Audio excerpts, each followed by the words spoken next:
কতদিন আগে? কয়দিন মেয়াদ থাকে তো? এটার মেয়াদ কত বছর থাকে? 2 দিন ব্যাক থাকে স্যার। 2 দিন। কয়দিন? কয়দিন মেয়াদ থাকে? একদিন। আপনি বলেন একদিন, উনি বলেন 2 দিন। উনি বলেন জানেন এটা কতদিন আগে? এগুলো কতদিন আগে? আমাদের কাছে তথ্য আছে, আমরা এমনি আসলেন কমপ্লেনের ভিত্তিতে আমরা আসছি। অন্য কোনো প্রতিষ্ঠানে না গিয়ে সরাসরি আপনার পরিস্থিতি খুঁজে খুঁজে আমরা এখানে আসছি। এটাতে কি রেখেছেন? লবণ রাখছেন, কিন্তু ময়লা আবর্জনা হচ্ছে যে স্তূপ পরিষ্কার আছে। এটা এই কন্টেনার কি পরিষ্কার না অপরিষ্কার? অপরিষ্কার। পরিষ্কার রাখতে হয় না?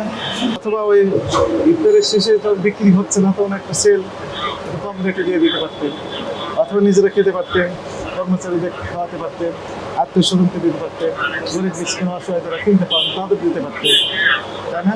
এটা উচিত ছিল তো। এই খাবারগুলো মানে একদিনে সেগুলো ওই দিনই আপনাকে যে কোনোভাবে ডিসকাস করতে হবে। পরের দিন নিয়ে তো সুযোগ নেই আছে, ঠিক হবে? ঠিক হবে না। এই যে ওই খাবারটা, ওটার নাম কি যেন? শাসলি। সেটা তো পেঁয়াজ দেওয়া আছে না? পেঁয়াজ তো পচে যাবে, সেগুলো আবার রেখে দিয়েছে। ঠিক হয়েছে? এরপর থেকে আর করবেন না। আমাদের কাছে অভিযোগ আছে, আপনি এই বাসি পচা খাবারগুলো রেগুলারলি বিক্রি করেন। অনেকগুলো কাস্টমারে এই খাবারগুলো খেয়ে পেটের সমস্যা হয়েছে।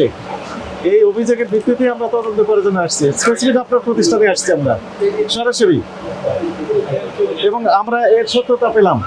কারণ বাসি খাবার আপনি আজকের সেল করার জন্য রেখে দিয়েছেন। আপনি যে কথা বললেন যে স্টাফের জন্য রেখেছেন, এটি বিশ্বাসযোগ্য হলো না। আপনাদের নিজস্ব চিন্তা চেতনা থেকে এই নীতিগত সিদ্ধান্ত নেবেন। হতে পারে যে ইফতার শেষের দিকে যখন দেখলেন যে অনেকগুলো সেল হচ্ছে না, রেট একটু কমা দিতে পারেন, দেখবেন যে বিক্রি হয়ে যাচ্ছে। কর্মচারীদের দিতে পারেন, অলরাইট, ভালো কাজ। নিজেরা খেয়ে নিতে পারেন, বাসায় নিয়ে যেতে পারেন, আত্মীয় স্বজনকে দিতে পারেন, গরিব অসহায় মানুষ যারা কিনতে পারছে না তাদেরকে দিতে পারেন। বিভিন্ন পলিসি আপনি যে কোনো একটা অবলম্বন করতে পারেন বা একাধিক অবলম্বন করতে পারেন। কোনো ক্রমেই এই বাসি খাবারগুলো পরের দিনের জন্য রাখতে পারবেন না। আপনারা অপরাধ স্বীকার করেন, আপনার কি দোষ হয়েছে মনে হচ্ছে? এই জিনিসগুলো তৈরি করেছেন কি কি উপাদান দিয়ে বলেন তো? পেঁয়াজ আছে, হ্যাঁ, গাজর আছে, টমেটো থাকে। এইগুলো কি পচনশীল না? এই গন্ধ হয়ে যাবে না? এগুলো খেলে পেটের সমস্যা হবে না? ঠিক হবে না।